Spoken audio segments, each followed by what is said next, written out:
इंतजार था किसको क्या विभाग मिला है। प्रवेश वर्मा को पीडब्ल्यूडी विभाग मिला है। सीएम रेखा के पास सामान्य प्रशासन और वित्त विभाग की जिम्मेदारी संभालती हुई नजर आएंगी। रेखा गुप्ता और आशीष सूद को शिक्षा बिजली विभाग दिया गया है। वहीं रविंद्र इंद्रास को समाज कल्याण विभाग दिया गया है। तो बड़ी खबर, पोर्टफोलियो दे दिए गए हैं। कपिल मिश्रा की बात करें तो कानून और न्याय विभाग की जिम्मेदारी कपिल मिश्रा को दी गई है। वहीं मनजिंदर सिंह सिरसा के पास खाद्य और उद्योग विभाग की जिम्मेदारी दी गई है। वहीं पंकज सिंह के पास हेल्थ और ट्रांसपोर्ट विभाग रहेगा।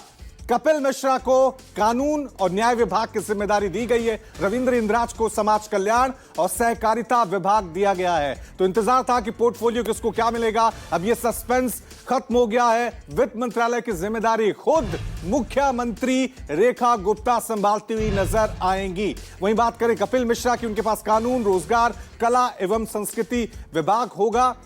प्रवेश वर्मा को पीडब्ल्यूडी विभाग मिला है। अहम यह पोर्टफोलियो होता है, इस पे सबकी निगाहें होती हैं। तो प्रवेश वर्मा को ही कह सकते हैं पीडब्ल्यूडी विभाग दिया गया है, जल विभाग दिया गया है। आशीष सूद की बात करें तो शिक्षा और बिजली विभाग की जिम्मेदारी दी गई है। रविंद्र इंद्राज को समाज कल्याण विभाग का जिम्मा दिया गया है। तो दिल्ली सरकार में पोर्टफोलियो यानी विभागों का बंटवारा जो है वो कर दिया गया है। आज रेखा गुप्ता ने दोपहर 12:30 बजे शपथ ग्रहण हासिल की थी। उसके बाद सचिवालय पहुंची, कार्यभार संभाला, यमुना घाट पहुंचती हैं, आरती करती हैं। उसके बाद कैबिनेट मीटिंग होती है। कई अहम फैसले इस मीटिंग में भी किए जाते हैं। लेकिन सबकी निगाहें टिकी थी कि जो 6 विधायक जिन्हें मंत्री बनाया गया है उनको क्या क्या पदभार दिया जाएगा, कौन कौन से पोर्टफोलियो दिए जाएंगे। अब यह तस्वीर पूरी तरह से स्पष्ट हो गई है। सीएम रेखा ने अपने पास सामान्य प्रशासन और वित्त विभाग की जिम्मेदारी संभाली है। आशीष सूद को शिक्षा बिजली विभाग मिला है। रविंद्र इंद्राज को समाज कल्याण और विभाग की जिम्मेदारी दी गई है। तो बड़ी खबर दिल्ली की सियासत को लेकर, दिल्ली सरकार को लेकर, आपकी टीवी स्क्रीन पर दिल्ली सरकार में पोर्टफोलियो का बंटवारा कर दिया गया है।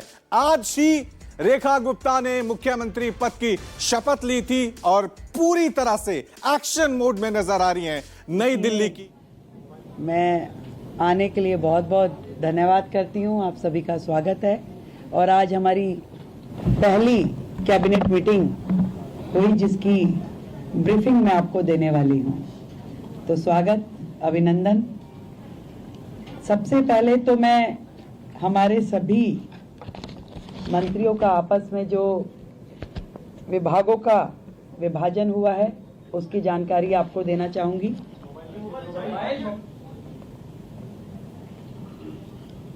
मेरे पास एज ए चीफ मिनिस्टर जो विभाग रहने वाले हैं उसमें general administration, services, finance, revenue, women and child development, land and building, information and public relation, vigilance, administrative reforms, planning and other department not allocated to any other minister.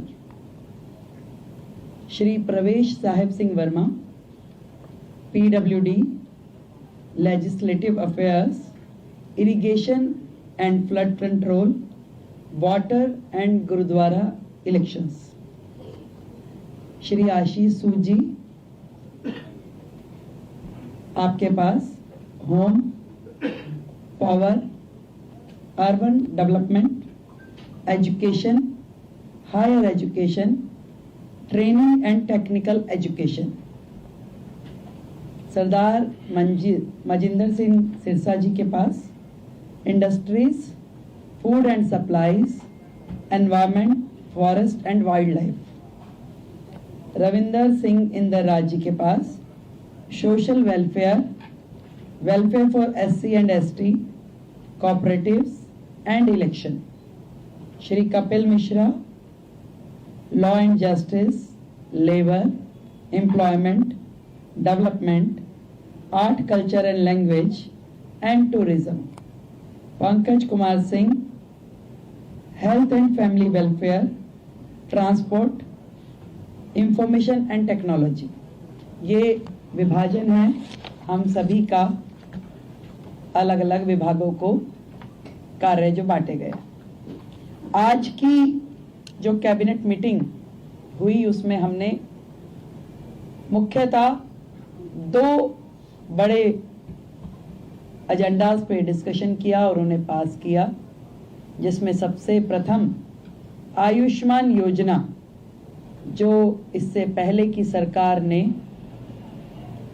रोक रखी थी योजना, आदरणीय नरेंद्र मोदी जी देश के प्रधानमंत्री जी ने पूरे देश में वो योजना दी, परंतु दिल्ली सरकार में आम आदमी पार्टी के चलते वो दिल्ली को योजना नहीं मिल पाई थी। तो आज की पहली कैबिनेट मीटिंग में ही हमने अपनी ओर से आयुष्मान योजना दिल्ली में जो टॉप अप के साथ 5 लाख का टॉप अप जो हम दिल्ली सरकार की ओर से देंगे और 5 लाख रुपए केंद्र सरकार की ओर से दिया जाएगा, उसे सर्वसम्मति से पारित किया है, जो कि अपनी फॉर्मेलिटीज के बाद एज अर्लीस्ट लागू किया जाएगा।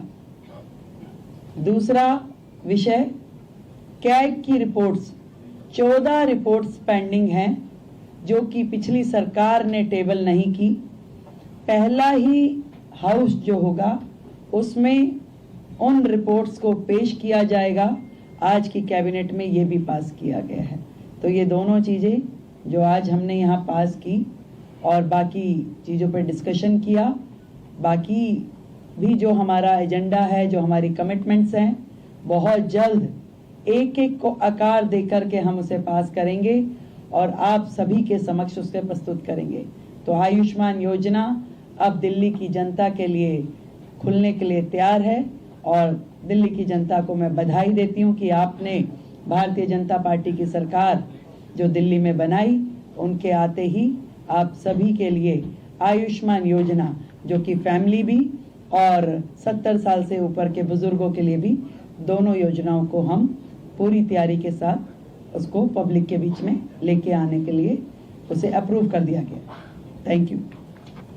मैम, जो आयुष्मान योजना है 5 लाख का टॉपअप वो किस कैटेगरी को दिया जाएगा, उसका क्या प्रोसीजर थोड़ा देख सकते हैं? जो कैटेगरी है इसके लिए, आयुष्मान योजना के लिए, वो प्रिसाइज है उसमें और उसी कैटेगरी को वो दिया जाएगा। इसके लिए हम आपको डिटेलिंग दे देंगे और जितने भी लोग हैं इसके लिए रजिस्ट्रेशन करना होगा, हमें सेंट्रल गवर्नमेंट के साथ MOU करना होगा। तो आज हमने अपनी ओर से फॉर्मेलिटीज़ यहाँ पूरी कर दी है। बहुत जल्द, क्योंकि पिछली गवर्नमेंट ने कुछ कोर्ट में लिटिगेशन भी इसके खिलाफ डाला था, तो उसको भी हमने वापस लेने के लिए अपनी ओर से प्रोसीडिंग शुरू कर दी है। तो वो सारी प्रोसीडिंग पूरी होते ही हम लोग इस योजना को पब्लिक डोमेन में ले आएंगे। विधानसभा सत्र को लेकर क्या प्लानिंग, कब से होगा, कैसे होगा, कुछ अभी हमने प्रपोज डेट्स कुछ निकाली है, तय होते ही आप लोगों को जानकारी देंगे। उसमें भी ऐसा है, उस योजना पे भी आज हमारा डिस्कशन हुआ है। उसमें बहुत सारी चीज़ें जो तय करने वाली है, क्योंकि विदाउट रजिस्ट्रेशन हम उसे किस कैटेगरी को और कहाँ देंगे, तो वो उसके लिए भी आज हमारी चर्चा हुई है। उसमें अभी और भी डिस्कशंस की जरूरत है, उसको हम अगली मीटिंग के साथ संपन्न करेंगे। Thank you so much all of you, thank you. तो दिल्ली की मुख्यमंत्री प्रेस कॉन्फ्रेंस कर रही थी और इस कैबिनेट की मीटिंग में क्या क्या बड़े फैसले किए गए उसकी जानकारी दी गई है। 2 बड़े फैसले यहां पर रेखा गुप्ता ने लिए, यानी पूरी तरह से एक्शन मोड में नजर आई हैं। पहला जो बड़ा फैसला रेखा गुप्ता के द्वारा लिया गया है, वो दिल्ली में अब आयुष्मान योजना लागू की जाएगी। यानी केंद्र सरकार की जो योजना है आयुष्मान योजना, वो अब दिल्ली में भी लागू होगी। क्योंकि आम आदमी पार्टी की सरकार थी तब दिल्ली में आयुष्मान योजना लागू नहीं हुई थी, लेकिन रेखा गुप्ता ने मुख्यमंत्री बनते हुए पहली ही मीटिंग में यह बड़ा फैसला किया है कि